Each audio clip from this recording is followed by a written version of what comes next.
Welcome back to Baby Locke's Love of Sewing Challenge. It's time for the next step in my creating my project. During this week, I'll be sharing the details to create this hobo tote.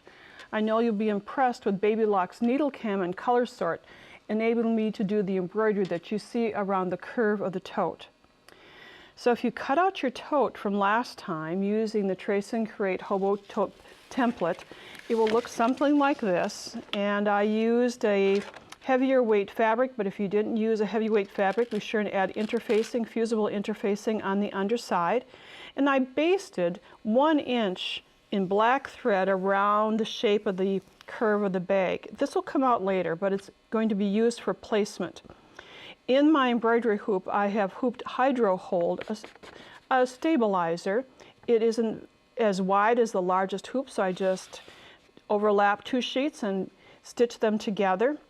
Activated the holding part of the stabilizer by applying sponge in the damp cloth and then just simply holding down the fabric and letting it dry, and then it stays there until I'm done working with it. So then I'm just going to attach the hoop to the machine and show you what the next steps are. You're going to choose what color thread that you'd like. Make sure you put in your new Class A needle. I'm working with Madeira thread. And then I can choose the design. Now that takes a little bit of time, but I'll show you what design I chose. It's one of the designs that's included in the Destiny 2. It's one of my designs, and it's design number 6. And I'll select it, and it's a rather large design. It's 2 inches or almost 2 inches. And I found that when I did a test, I wanted it a little bit smaller. So under the edit feature, there's a size icon, so I hit the size, and then another button that you simply depress until it gets as small as possible, and that it goes down to about 1.71 inches, so it went down about, 1/4 of an inch in size, which seemed to be just the right size for me. Now I'm working with thread from Madeira, and I can place just the colors exactly what I chose into the design so I can see how it will look on the fabric. And I would like to keep the white the same as color number 1, but for color number 2 I'm going to depress that and then choose a yellow, and it changes to yellow. And then color number 3 is going to be a blue, and I know this is the right blue, so I'll just depress that, and I can see that it's okay. And now my flower is yellow, blue, and white, just the way it will be on my finished purse or handbag. And now I can do the embroidery, and you can see that one design. But, I'm going to have 7 of these, so let's add 6 more of them. So to do this, I'm going to, let me just return this a little bit. I'm going to go back to the screen and duplicate it.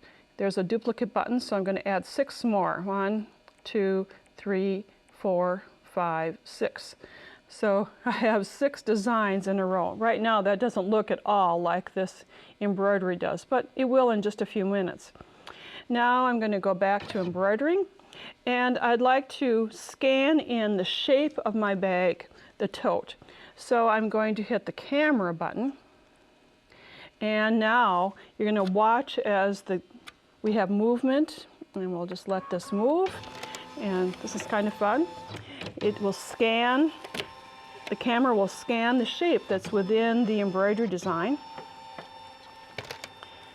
It's a big hoop, so it takes just a little bit of time, and that will appear on the screen. Ta-da! Here I have, you can see the green of the tote, and then 7 embroideries. So with the stylus key, I can then drag and move this just the way I'd like to go. And so let's do that. We'll move the 7 and line them up. I'm arbitrarily lining them up now. I'm going to find the center design. Just get that around. You can take a little time on this. There's a grid that's underneath here or it's overlaid on the camera so that you can see, or the scan, not the camera, so you can see what's happening. So I'm positioning these a little bit, and that one's too close, but I'm trying to get the tip of the petal on that black line. and move this one over. And if I'd like to see how this looks when it's close up, I'll do that. And perhaps I could tweak it a little bit, but it's not bad. It looks like it's about the same distance from the top edge. So I think it's just about ready to go. So we'll go back to the embroidery screen, and you'll see that we have a lot of thread changes to do. It goes from white to yellow to blue, white to yellow to blue. There'll be 21 thread changes. Oh, that's too much work. So we'll hit the edit button, and then we'll go to the color sort button, the third one down on the right, and then a little magic happens.